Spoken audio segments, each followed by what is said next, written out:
कृष्ण व्यथा है, कृष्ण विरह है, कृष्ण प्रेम है, कृष्ण गीत है। मिश्री की मिठास है, महारास का आलिंगन है, मेरे तो सर्वस्व है कृष्ण। यमुना नदी का पानी धीरे धीरे विषैला होता जा रहा था। उसके विषैले जल से ऐसी तरंगें उठती जो उसके ऊपर उड़ने वाले पक्षियों को भी झुलसा देती। यहाँ तक कि आसपास उगने वाली घास और छोटे छोटे पौधे वहाँ की विषैली वायु से मुरझा जाते। यह सब देख बालकृष्ण ने एक लीला रची। सुहावना दिन था। बालकृष्ण अपने सखाओं के साथ यमुना नदी के तट पर गेंद से खेल रहे थे।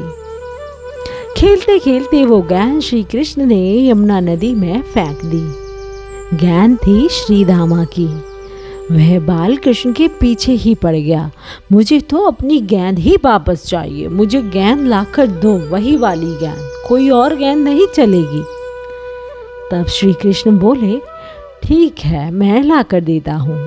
बालकृष्ण ने अपनी कमर का फेटा कसकर कदम के पेड़ पर चढ़ गए। तभी वहाँ ग्वाल बाल इकट्ठे हो गए और उन्हें रोकने लगे। पर श्री कृष्ण बोले, तुम लोग चिंता मत करो, मैं अभी गेंद ले आता हूँ, और यमुना में कूद पड़े। यमुना जी का जल पहले ही कालिया नाग के विष के कारण खौल रहा था। अब कन्हैया के जाने से जल में ऊंची ऊंची तरंगें उठने लगी। कालियादय का जल ऊंची ऊंची उछालें लेने लगा। यमुना जी में कालिया नाग ने अपना एक कुंड बना लिया था जिसका नाम कालियादय था। कालियादय में नाग सो रहा था। बालकृष्ण के वहां पहुंचने पर नाग पत्नियां उन्हें आश्चर्य से देखती रहीं। उन्होंने देखा सामने सुंदर सांवला सलोना बालक है जिससे आंखें ही नहीं हटती। नाग पत्नियों ने पूछा, बालक तुम यहाँ क्यों आए हो और कैसे आ पाए? यमुना के विषैले जल में तो यदि हाथी भी गिर जाए तो भस्म हो जाए, तुम कैसे आ गए? इस पर कन्हैया बोले, भैया मैं तो अपनी छोटी सी गेंद लेने आया हूँ। खाली हाथ गया तो मेरा मित्र बड़ा क्रोध करेगा। नाग पत्नियां बोली, पगले, मित्रों के क्रोध से तो बच जाएगा, पर नागराज के क्रोध से तुझे कौन बचाएगा? जा, चला जा यहाँ से, जल्दी चला जा। ये नागराज का कालियादय है, यदि उन्होंने तुझे देख लिया तो अनर्थ हो जाएगा। भगवान कृष्ण के मैया कहने पर नाग पत्नियों के मन में कृष्ण के प्रति वात्सल्य उमड़ आया। जैसे ही कालिया नाग की आँख खुली, उन्होंने कन्हैया को अपने पीछे छुपा लिया। परंतु परम ब्रह्म ने तो ये अवतार दुष्टों के संहार के लिए ही लिया है। वे बोली, चल मैं तुझे बाहर छोड़ आती हूँ, जा, चला जा। इस पर श्री कृष्ण बोले, मुझ पर दया ना करो नागरानी, अपने पति पर दया करो।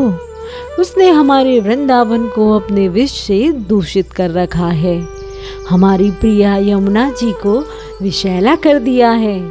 आज मैं यहाँ से उसे निकालने आया हूँ, तुम सबको यहाँ से जाना होगा। कालिया नाग क्रोध के मारे जोर जोर से फुफकारने लगा। उसने देखा छोटा सा बालक निडर खड़ा है तो गुस्से में वो बालकृष्ण की तरफ झपटा। उधर यमुना तट पर यशोदा मैया, नंद बाबा सभी कन्हैया के लिए विलाप करने लगे। उस दिन बलराम जी उनके साथ खेल में शामिल नहीं थे। वे सबको समझा रहे थे, कान्हा को कुछ नहीं होगा, आप सभी शांत रहें। पर सबको कन्हैया से बहुत प्रेम था। मैया यशोदा और गोपियां तो विरह में बेहोश हो गईं, बेसुध हो गईं। उधर कालिया नाग और प्रभु श्री कृष्ण के बीच द्वंद्व युद्ध छिड़ गया। कालिया नाग ने अपने लंबे शरीर में कान्हा को जकड़ लिया, तो कान्हा ने अपने शरीर को इतना फुला लिया कि नागराज की पकड़ ढीली हो गई। दोनों में बहुत देर तक द्वंद्व युद्ध चलता रहा।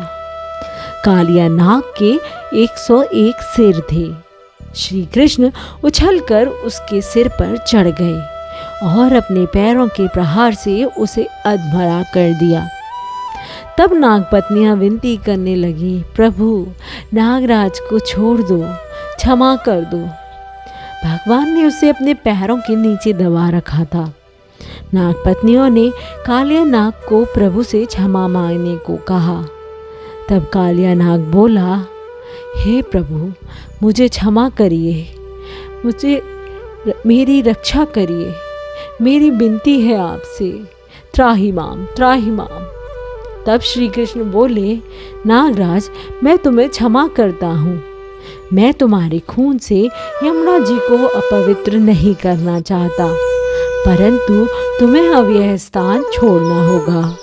तुम यमुना जी के रास्ते समुद्र के मध्य में स्थित रमणक द्वीप में चले जाओ, जो सर्पों के रहने का एक स्थान है।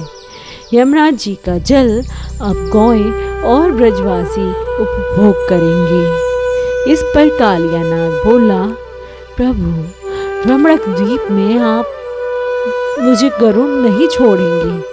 पहले जब मैं वहाँ रहता था तब गरुड़ देव ने मुझ पर हमला किया, तो मैं अपनी पत्नियों के साथ यहाँ कालिया देह में छुप गया।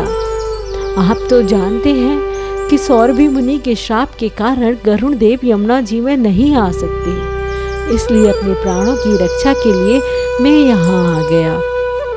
श्री कृष्ण ने कहा, नागराज अब तुम्हारे सिर पर मेरे चरणों के निशान देख गरुड़ तुम्हें परेशान नहीं करेंगे, बल्कि वो तुम्हें प्रणाम करेंगे। उठो कालिया, अब हमें बाहर लेकर चलो। तब श्री कृष्ण ने कालिया नाग के फण पर सवार हो नृत्य करते हुए यमुना से बाहर आए। उन्हें देख सभी ब्रजवासियों के मानो प्राण ही वापस आ गए। इस तरह श्री कृष्ण की कृपा से यमुना जी का जल विषहीन ही नहीं, अमृत के समान मधुर हो गया। यही थी आज की कहानी। अगर कहानी पसंद आई है तो please like and subscribe my channel and अपने फ्रेंड्स और फैमिली के साथ ज़रूर शेयर करिएगा। Bye bye.